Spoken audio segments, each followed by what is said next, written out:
good afternoon, good evening, depending where you are in this world. I'm Bill Cannon from Police Off the Cuff, Real Crime Stories, Coffee with Cannon, Backyard Beverage. Here I am bitching with Bill, if you'd like that one better. But here I am. I did a little shout out earlier this morning to my son Casey, who's in Denver, Colorado. This happens to be his 31st birthday. Happy birthday, Casey. And amazing, 31 years have gone by. Casey's the oldest boy in my family, the youngest being Jake, who just recently turned 28.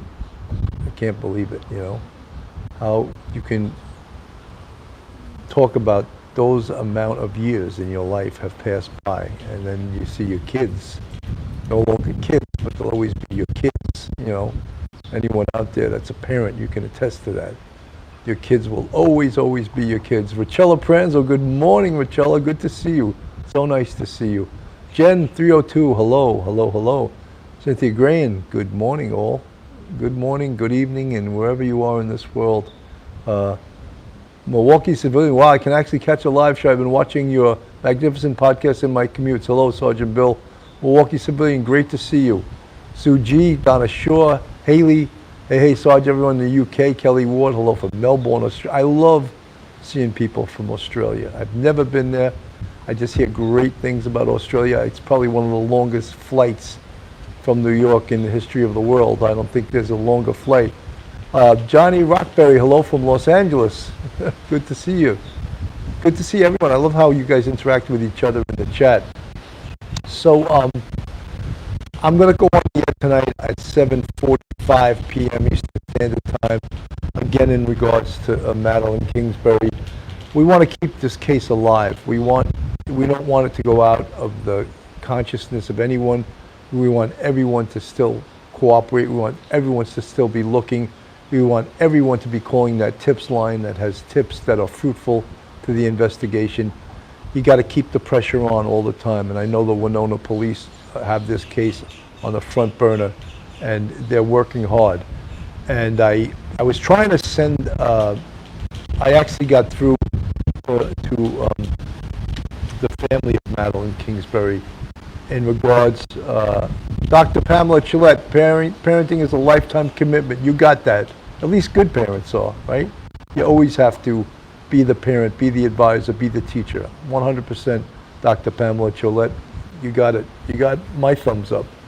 So anyway, there's an organization, and if you guys have been following Police Off the Cuff or Duty Ron for a long time, the organization is called EquiSearch, and there's Texas EquiSearch and there's Midwest EquiSearch. Myself and Duty Ron are honorary members of EquiSearch, and whenever there's a difficult search in any of the cases that we cover, we recommend to the family and to the police department covering the case that they reach out to EquiSearch, because EquiSearch will not get involved in the search unless the family requests them. Jennifer Ashworth, hello, how are you? Unless the family or the police department involved, the police department involved wants to request them. And they search all over the United States, and they have one hell of a resume of finding people. So I notified the Kingsbury family through Megan, and I hope that they try. I gave her Dave Rader, who's one of the head people at EquiSearch. I gave Megan his phone number and his email. I hope they reach out to them. I've been trying to reach out to the Winona police and the tips line and all the numbers, but I asked to be switched up to the detective bureau, and no one answered the phone. It reminds me of the NYPD, you know. Don't ever switch a call up to the detective squad unless they may not be in the office, you know. There should always be someone left in the office to answer the calls, but I'll try again later. And, you know, a lot of time, one of the problems is, not a problem, but EquiSearch will not assist in a search unless they're requested. They don't want to show up and have the police department not welcome them there. Sue G, there should always be someone to answer the phone. I agree, you're right. The most important phone call on earth could come in. If there's no one there to answer the phone, It's no good, right? So if anyone's listening from the Winona Police Department, please give EquiSearch a call. The name is Dave Rader. If you want to contact me on my email, policeoffthecuff, the number 1, that's one word, policeoffthecuff, with a 1, the number 1, not O-N-E, at gmail.com. Policeoffthecuff1 at gmail.com. You can contact me, and I will give you Dave Rader's phone number, and you can set it in motion to have EquiSearch assist in this investigation. And they've already been apprised of this by me. I told you I'm a liaison to EquiSearch, and if you want their assistance, it's just a phone call away. So this is actually day 19.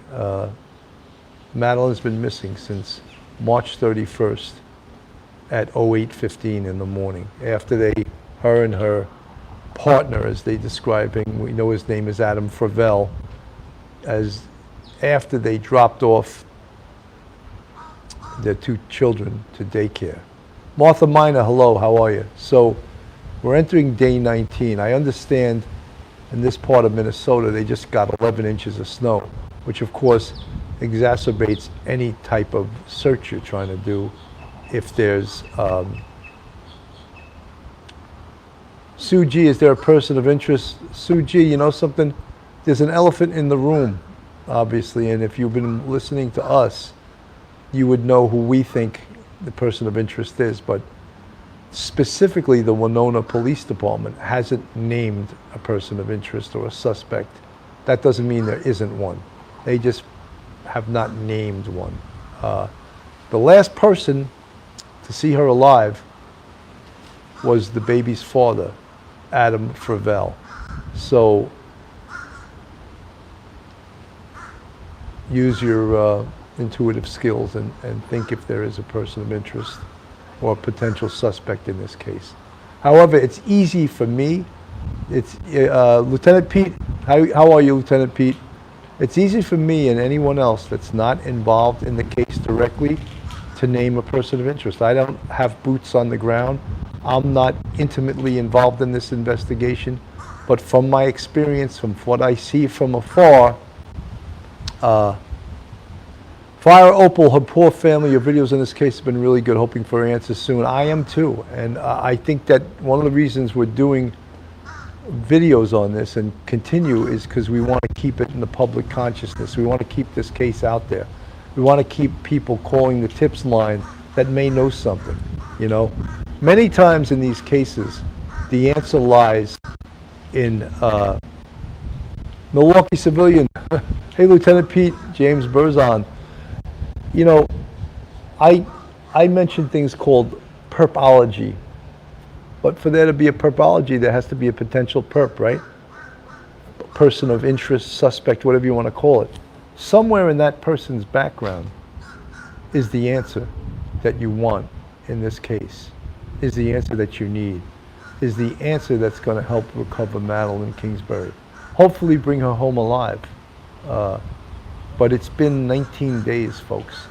But that's where investigation comes in. Knocking on doors. Picking, you know, we always say, shaking the tree. Get out there. Does Adam Fravel have any friends that you know of? Talk to all of his friends. What was his daily life like? Retrace his steps. See what he was about. Walk in his shoes. Pablo Scott, is there any possibility that Madeline's disappearance is not bad news, you know, a non-criminal matter? Very small chance that it is. The Winona police from day one said this case is a case of suspicious and involuntary disappearance. So that's coming from the horse's mouth. That's coming from the police that are investigating this case. Suspicious and involuntary. Now, what does the, you know, we may ask, what does the family know about this? I'm sure they know a great deal more about this than we know. However, the police, the Winona police, have told them not to release information on this case, which makes a lot of sense. Look, these cases work out better when you keep things closer to the vest and you don't have some of the news stations, which are just almost like national enquirers, they're just looking for a juicy bit of information so that they can grow their audience. However, on this channel, we try to be respectful. We are and were real investigators. We were real NYPD, 27 years. Phil Grimaldi, 22. Mike Geary, 20 years, a professor and an attorney. Melanie Little has all that experience as a trial attorney. So it's important to keep things close to the vest. You see how out of control the Idaho quadruple murders of Ethan Chapin, Zaina Knodel, Madison Mogan, and Kaylee Gonsalves. You see how out of control that got, to the point where a judge needed to issue a gag order.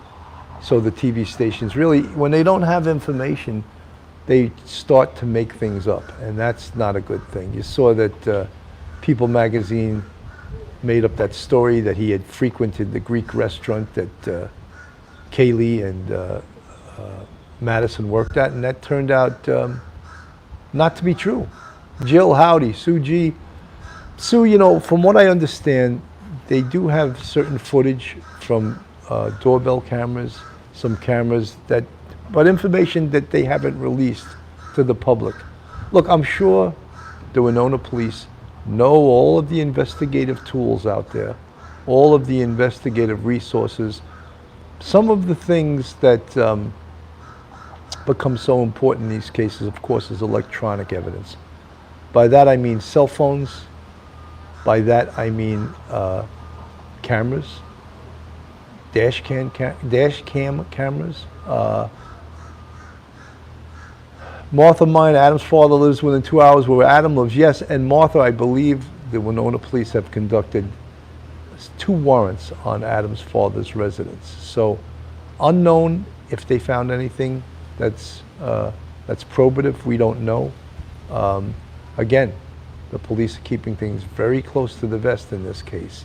So, Agati, hello, how are you? 75 in the chat, 39 with the thumbs up. This is Police Off the Cuff, Real Crime Stories.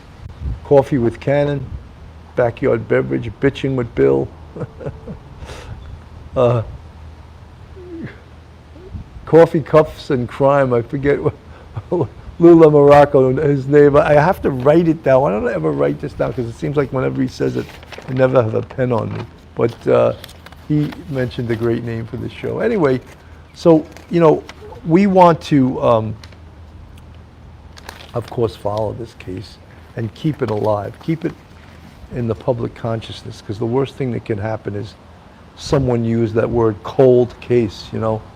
We don't ever want it to be cold. They were using that term, the media was using that term,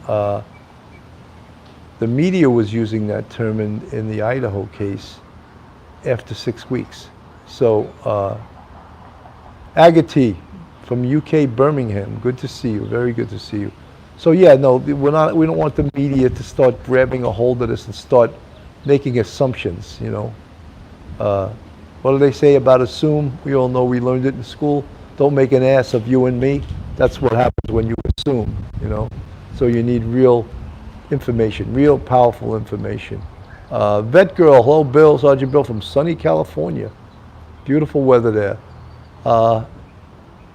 Some bunny got a haircut or two. Good morning, Bill. I got a haircut the other day. I drive into a place called Abacoa, and there's this funky barbershop there. And my son looked it up when he was first here, and we got a haircut together. So I go there. The first time I went there was around Halloween time, and the guy who cut my hair was dressed as the Pope. So this is the barbershop I got to keep going to. They got soul, they got everything going on there.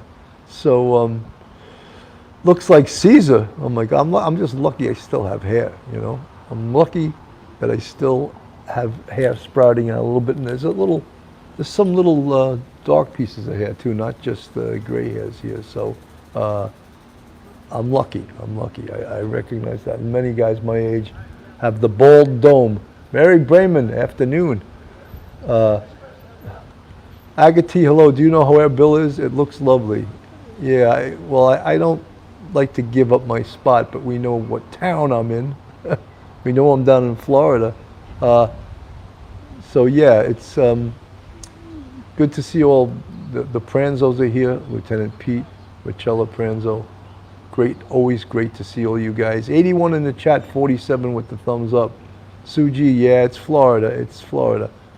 Thomas Jordan, great to see you, buddy. You know, some of the times the weather down here gets crazy. At 2 o'clock yesterday, we had this like hurricane warning, and all of a sudden like these high winds and crazy rain hit, and it was like blinding rain for like, I don't know, about 2 hours. And then it cleared up and the sun was out. And I was like, whoa, unbelievable, you know? So I took a walk, like a 3-mile walk. I know I make that sound like it's a marathon. And I had to pick up my wife's bicycle at this bicycle shop.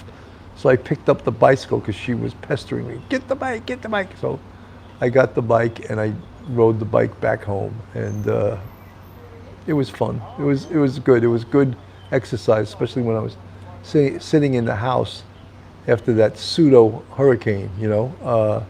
So today it's beautiful. It's like a cooler day today, you know. So guys, the Madeline Kingsbury case. Calcio Fan 10, good morning from North Central Illinois, where spring is trying to appear again. Wow, Illinois.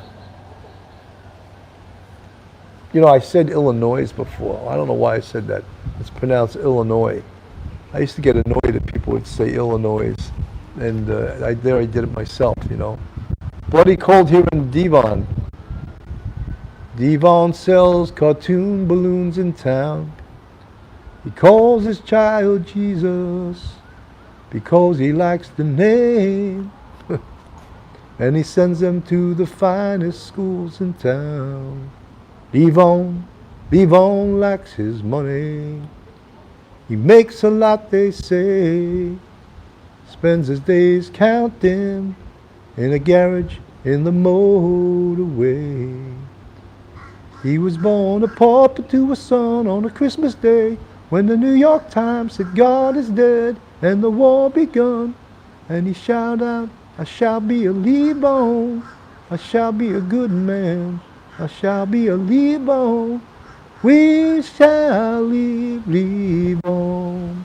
Can't believe I sang that on key, wow. And I faked a few of the words, but most of them I knew. So yeah, Elton John, great man. Peppermint Smoker, good to see you. I love when I see new names in the chat, you know. Eliza Krogan, great to see you. It's always great to get new people in the chat. And folks, again, if you're not subscribed, Home Cooking with Marilyn, good afternoon, Bill and friends in the chat.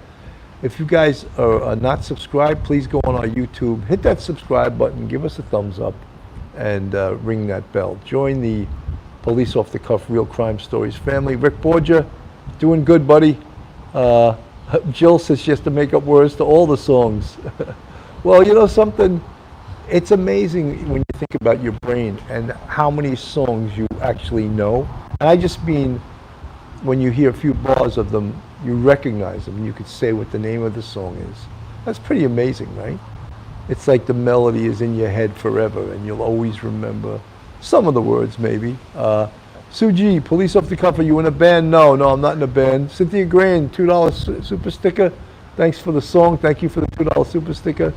Stephen Thomas, you know something, I did play in a band. I have played in a band before, but now I don't. But I'm really recently just starting to get really back into playing guitar again. There's days where I put it down, and there's days I pick it up, and there's days I don't play it for a month, and then I pick it up again. So I don't ever want to lose that, because when you really put it down, you know, it's easy. Use it or lose it, as they say, you know. And any of you guys like that play an instrument, you play the piano, play the guitar, you know, wow, that's a loud bird.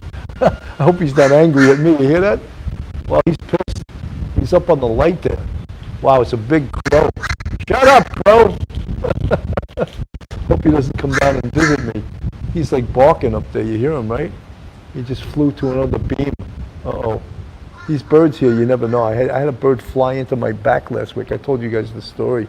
He's calling out to his friends, I think. I hope they don't have a meeting and decide to visit me here. I may have to move my spot.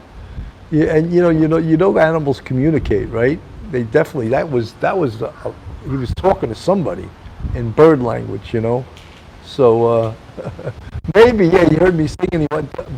Believe that. Birds love music. I mean, I've played out in my yard with my guitar, and they all come in and they start singing along. It's in their bird voices, of course, but believe it. I mean, you ever see, there was a video on YouTube where this cello player goes out into the field and he plays for cows, and all the cows come running and they sit right near him, they stand right near him and listening to the cello. It's unbelievable. So, yeah, absolutely. Animals love music. And crows are very intelligent, Martha Miner's telling me. Hope they're not smart enough to come and visit me here. Yeah, a scene from Alfred Hitchcock and the Birds. Rick, I wonder how many people in the chat actually have seen that movie. That's an old movie, right? That's got to be 50, 60 years old, right? There's a great video of elephants rocking their trunks to piano. I don't doubt it, man. It's amazing how much animals love music, and it's incredible. So guys, getting back to the Madeline Kingsbury case, we're going to talk about tonight more about the investigative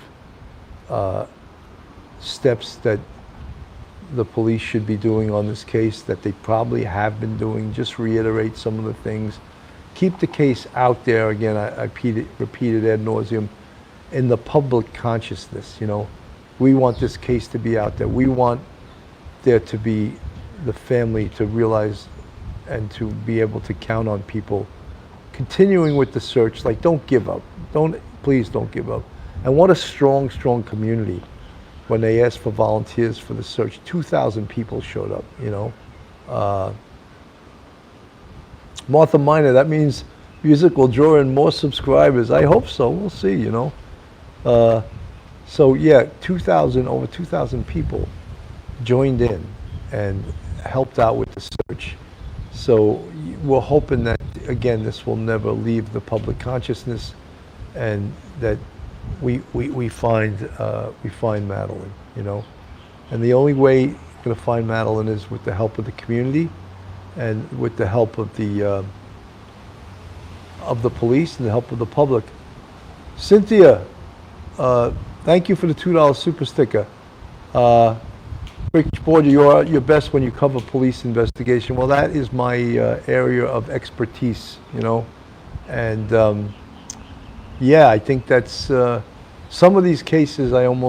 They get my investigative juices flowing, and I almost wish I could work on the cases and go to the location and help out.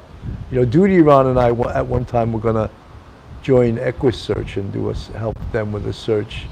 It was all the way down south. I think it actually was in the Summer Wells case. They helped out on that case too. And they had certain investigative theories in regards to that case. And look, Summer Wells has still never been found. And then you have the other one, the organization. Sue G, do you think the Summer Wells case will be solved eventually? Look, I hope so. Frustrating case. I always felt that Don and Candace were the ones directly involved in that they know what happened to Summer. I still believe that, and I think perhaps the investigation didn't maybe get off on the right foot from the beginning, because if you don't do it right in the very beginning, you lose the case isn't going to get solved. And there was so many really bad things about that case,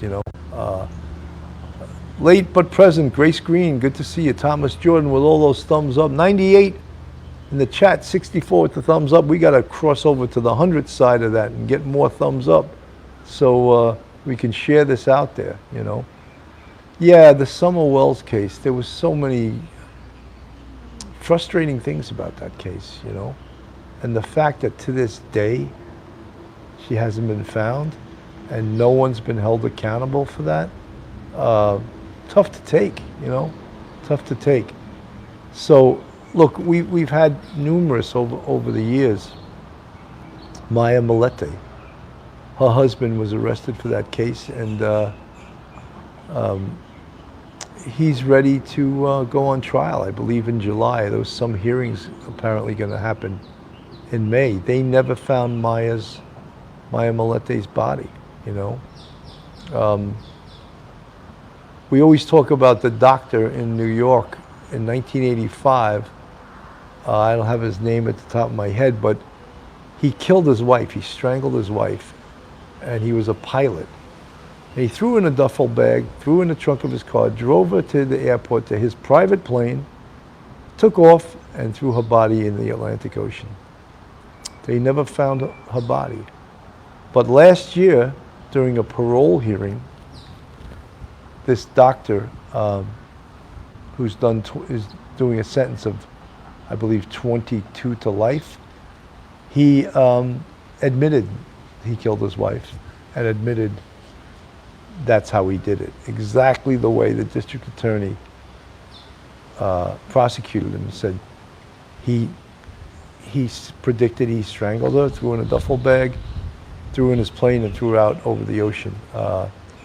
So could something, the crow is back, crowing again. I don't know why. He's up on, that bird's big too. It's one of those, you hear him? He's probably the lead crow, you know. He's calling his friends, you know, but he's, and they're flying around, they're coming back. I get nervous with crows around, you know. Yeah, Jill, I don't have any statistics. I just want everyone to know that, you know, a prosecution, Bob Bierenbaum, Dr. Pamela Gillette, thank you so much. His name was Bierenbaum, and he's actually is eligible for parole. He's eligible, but whether he'll ever get paroled, it's up to the parole board to say that, oh yes, he was, Dr. Pamela Gillette, it's your ex-brother-in-law? Oh my God, that's horrible, Dr. Pam. I'm sorry to hear that. I'm good friends with the district attorney who prosecuted that case, ADA Dan Bibb, a fantastic district attorney who is now a defense attorney. Yeah, that's a horrible story. I'm sorry that happened to you and your family. It's you can never get over something like that, right? How about the elusive Long Beach, Long Island case? Rick Borgia, which case are you referring to? Dr. Pamela Gillette, yes, he's a plastic surgeon. He's probably going to get out at some time, right? The bird took off. Thank God. I was getting a little nervous about that bird. He was getting a little loud, you know. He was getting a little rowdy. Bodies on Long Beach? I'm not familiar with those cases, Rick. Yeah, it is horrible, but you know, some people, it gives hope though to people that think that a homicide can't be prosecuted unless they recover the body. That's not true. All right, it can be, and it has been successfully. So you know, do you think the police failed in the Summer Wells case? I can't say they failed, but look, I think they should have been able to find out the truth early on in the investigation, and in that they failed. I don't think they found out what the truth was. And I think the two people involved were staring them right in the face, and they couldn't, for some reason, crack their stories, you know? And I don't know. I had a hard time with that one, you know? And again, she's never been found. How about, you know, the brothers, the other boys that were downstairs? I mean, they had a lot of information that they could work upon, but they just never got to the truth. So sad, you know. Will there ever be, you know, we use that word closure. I don't know if there's ever going to be closure in those cases, but it's a sad situation. So, yeah, you know, guys, there's all of these cases, you know, we cover these cases, and they are, even though we're not on the scene doing the actual investigation, they're very, very, very real to us, you know. And one of the cases that really bothered me last year was the case of the the escaped inmate in Texas. And the Texas police, and I don't have his name in front of me, I don't have my notes, but you guys will remember the case. He escaped from a prison en route to some appointment in a bus. And all the prisoners knew he was working on his shackles and with some kind of tool that he was able to secrete somewhere and pull it out. And then he escaped out of the bus, and they didn't recapture him, and he wound up killing a family of 5. That was one of the most horrific cases that we covered last year. And I was just like, when you have an incompetent law enforcement, such as was in that, Gonzalo Lopez, thank you, Milwaukee civilian, that was one of the most horrific, an innocent family of 5 going to their hunting cabin. And this savage who was out in the woods, that law enforcement, basically the jail allowed him to escape the incompetence of those fools. And then the local police were just as bad. They didn't recapture the guy. And he's out there and he kills a family of 5. And then fugitive enforcement winds up killing the guy, shooting it out with him. Because you know that guy wasn't going to be taken alive. Gonzalo Lopez. There's a very special place in a corner of hell for that guy. Hopefully he'll burn eternally in hell, Gonzalo Lopez. Yeah, you can see I'm passionate about that case. Yeah, they stood by and done nothing. Yeah, and the guy who was the PR, the public relations guy for the prison, he was a moron. I just cannot believe that guy should be fired. You know, just horrific. That was just about as bad as the Uvalde case, which again was the worst showing for law enforcement for an active shooter probably in the history of the United States. That Uvalde police chief, horrific, just absolutely horrific. You know, that 19 kids were killed. They just did a story, I think, in the Times about another kid who's suffering. He survived his gunshot wounds, but he still is suffering to this day with these gunshot wounds that he received in that case, as the police waited outside and refused to go in. That case should act as the worst case used for training to show what not to do in law enforcement response to an active shooter. Whereas, conversely, the Nashville, Tennessee shooting, those police officers were, I'm proud to have worked in law enforcement just watching those guys. They did it by the book. They were incredible. They were incredibly brave. The valor that they showed, the training, the professionalism, just incredible, incredible. And you know, there's other shootings. Look, the Parkland, Florida shooting. The school resource officer wouldn't go inside. I mean, you know, there's probably more of these cases, you know, and I don't mean to criticize law enforcement, but in those 2 cases that I just named, it was disgraceful. James Burzon, Nashville was done by the book. Tremendous training, tremendous bravery, tremendous valor in those cases. Unbelievable, you know. Look, I always said that. Milwaukee civilian, thank you for the $20 super sticker. Thanks for mixing expertise, objectivity, and passion. Police Off the Cuff is a great podcast. Thank you so much, Milwaukee civilian. You know, I always said one of the things we had in New York City, first of all, such a big police department, and there was specialized units that specialized in certain things. And we have what's called emergency service on the NYPD, and they're known as SWAT in California, but don't call our emergency service SWAT. They're proud of being called emergency service. They are one of the best units on the NYPD, if not the best unit. And if you have a hostage situation, you have an active shooter, those guys are going to be tripping over each other to go in the door first. They're trained. That's how they're trained to do it. And guess who is probably going to go in first? Their boss. The boss is going to go through the door with them.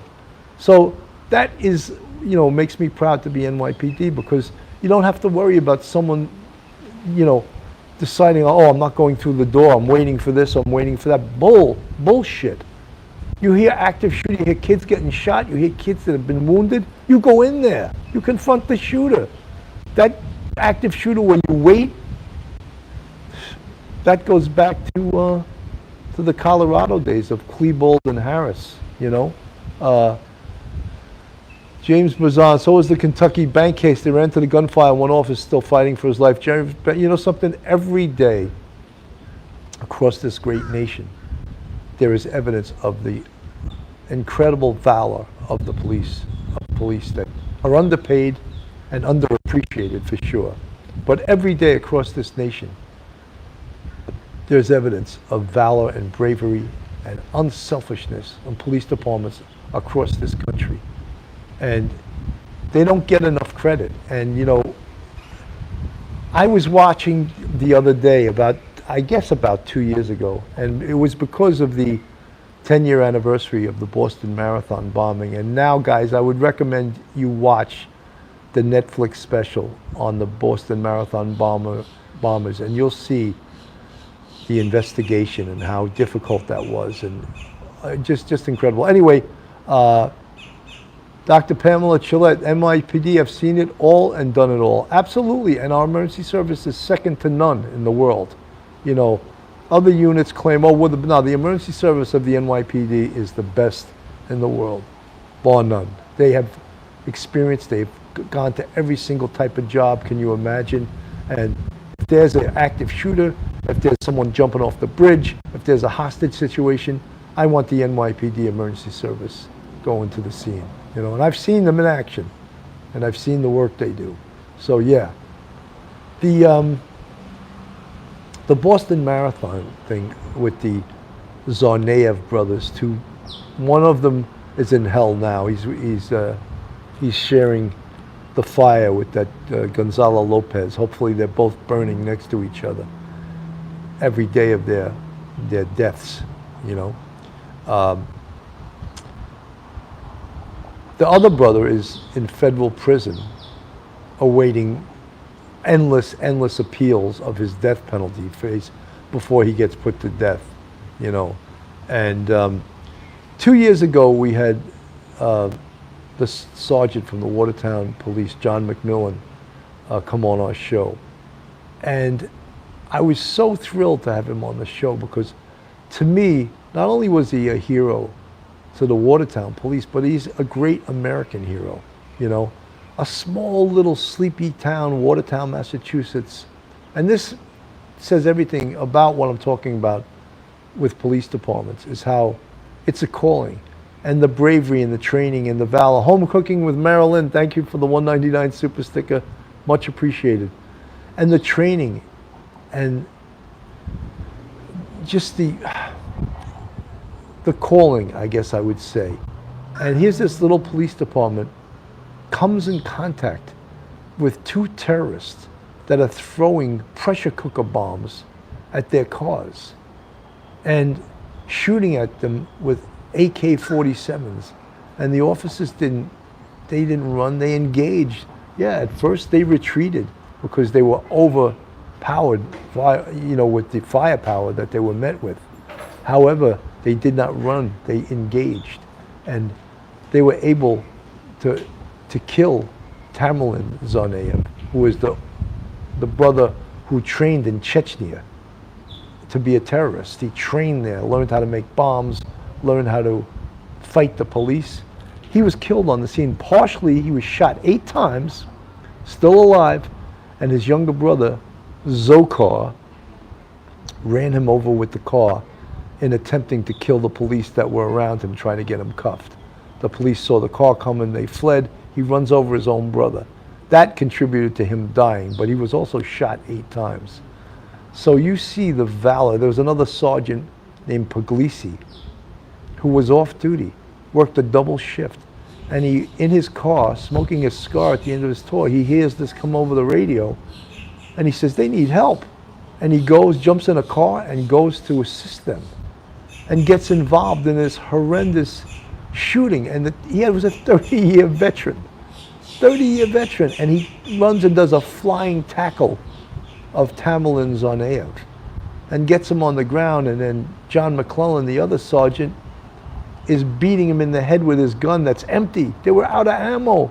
That's how many rounds were fired at this thing, you know? And you see, if you watch the documentary on Netflix, there's a reporter from Boston that they keep coming back and forth to. And you know something, reporters will never ever understand police work. This guy was lamenting about how, innocent bystanders could have been killed. The police should have held their fire. Like, in essence, that's what he was saying. I want to just grab that guy and shake him like the idiot that he was, you know, that commenting that they fired so many shots and innocent civilians could have been killed. I just thought it was an irresponsible thing to say, you know, and they didn't care. You know, there's people like coming in where I am, they see I'm doing a show and they just walk in here. So I'm going to maybe step away for a minute, but so yeah, and if you get a chance, Cynthia Grahan, the 30-year veteran, his name was Sergeant Puglisi. He was just incredible. Pauline Buckles, yeah, no one understands unless they're there. Law enforcement who own integrity, and yeah, just incredible, incredible. You know, I'm just gonna walk outside of here for a second. Here's my gimbal going crazy, but because these ladies just think they want to be part of the show, but they just see it talking loudly. So I'm just gonna move away from them a little bit. And I don't know, is the signal still okay, guys? All right, just I have to stay underneath this awning because or else I won't be able to see the chat. So yeah, I know we get on these topics, and but 115 in the chat, 89 with the thumbs up. I just, you know, I get really passionate about law enforcement, and start singing "They'll Run, Sarge." Yeah, maybe. I should start singing like a "Hey Joe" or something by Jimi Hendrix. Hey Joe, I said, where you going with that gun in your hand? 5x5. Thank you, Lieutenant Pete. So great that the signal's still good. Sue G, please can you say whether you think police training is good now as when you started? I think the training is probably just as good, maybe even better. However, the candidates aren't as good because they've made the policing nationally, internationally, so unattractive with the attacks from the left, you know, the defund the police and all this other stuff. So, you know, in the NYPD, they just made it so that recruits don't have to do the 1.5-mile run. That's so horrific, you know, so they're going to lower the standards. That's where I think it's policing is, you know, and in New York City, I don't know if you guys know, but we've spoken about it on other shows, that they have to comply with these insane rules by these really leftist politicians in Albany. And one of them is this thing called the diaphragm law.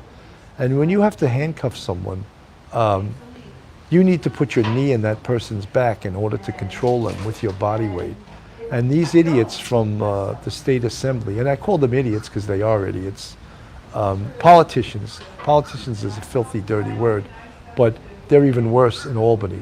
The diaphragm law makes it a misdemeanor for a police officer to put his weight on a perp's back in order to get him handcuffed and in any way obstructing that person's diaphragm from breathing.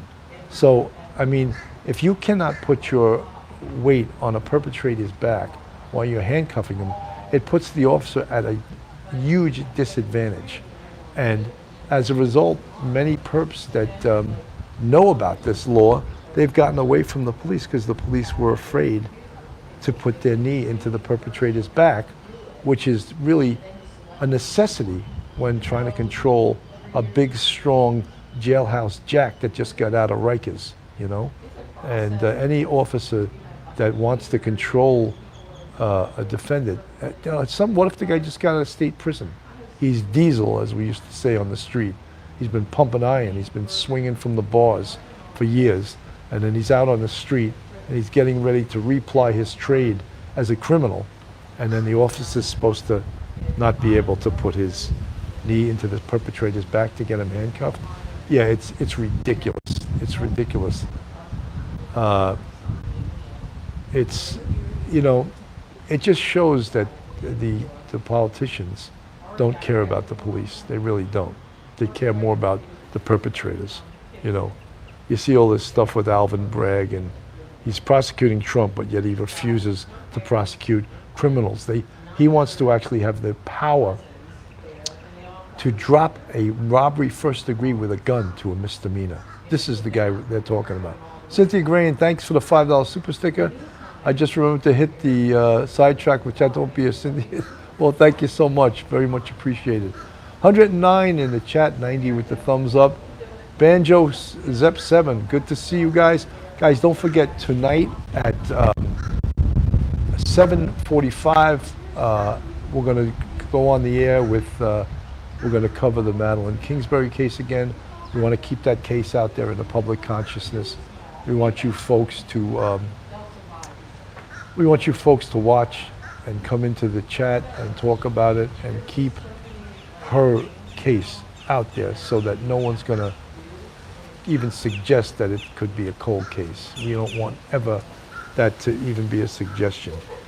So guys, you know, it's home cooking with Marilyn. See you tonight, guys. Erica Olson. I wish I could be in the kitchen more, just can't stand long enough. Suji, please press like, folks. 90 likes, 104 in the chat.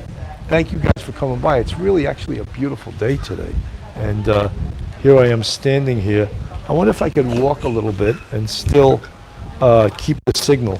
I'm gonna just walk toward the, you know, I don't know if these ladies realized that they were just coming into the Police Off the Cuff Real Crime Stories show, you know? Oh yes, let's join the show and let's just talk about J Dubs, you're one of the good ones, Bill. You remind me of, I missed the last part of that. I'm trying to walk under another awning. I needed to get away from those two. You know, just join my show, you know. Pull out some food, maybe we'll do a cooking show. We'll stop the police show and we'll start cooking, you know. But it's, we're almost at the end anyway. We're at close to 50 minutes. But it's been so great talking to you guys today, you know. It's, that's my New York accent talking. We got to be talking. I went under another awning here, moved my location away from those two uninvited guests. But it's all good. It's all good. I don't want to be, the women are probably doing a drug deal. I don't think so. They were gray panthers. Isn't that what they used to call older people? Gray panthers. It is a beautiful sky. Look at those clouds. Just gorgeous, gorgeous, gorgeous. Gary Dunning, hiya from the UK. Billy, respect as always. Thank you, Gary. Respect goes both ways, brother. Press conference tonight on this case. Well, we'll probably be going on before the press conference. I may even actually go on a little earlier. I may go on at 7. I have it posted now for 7:45, but I may go on at 7. And I'd appreciate if you guys show up, you know. Mike Geary's going to be on, Melanie Little is going to be on, and we're going to discuss where the case is at right now. And if you guys want to join us, I'd be thrilled to have you. Guys, this is Police Off the Cuff, Backyard Beverage, Coffee with Cannon, Bitchin' with Bill, whatever you want to call it. But can people get into Florida from UK without having had the jab? I believe so. I don't think Florida is one of the states that requires you to have the vaccine. I think Ron DeSantis never closed the schools. I don't think he ever forced anyone to get the vaccine. So I think you can come here without having had the jab. How great is that, right? Guys, I'm going to start saying my goodbyes. Thank you so much for tuning in today. It's always my pleasure to talk to you. This is my little therapy. 102 in the chat, 100 with the thumbs up. If you haven't given us a thumbs up, Mr. Gautier. No, I never worked with Joe Coffey, but Joe Coffey was from my town. He was from Levittown. I knew him. His kids played for Levittown Division football, and I used to see Joe Coffey around all the time. I know he wrote that book, The Vatican Connection. I used to tend bar at a place called Pete's Tavern. Joe Coffey used to come in there. Yeah, he's an old-time NYPD legend. So yeah, I never worked with him. It was pretty much before I came on the job. But he was a mob expert, OCP, you know. Paul Castellano actually invited him over to his house for dinner, and Joe Coffey was like, "Are you kidding me? I'm a cop. I can't go to your house for dinner." But even the mobsters liked him. Guys, have a great day. Thank you so much, and we'll talk. See me tonight, hopefully about 7 o'clock. Have a great day, everyone. Bye now.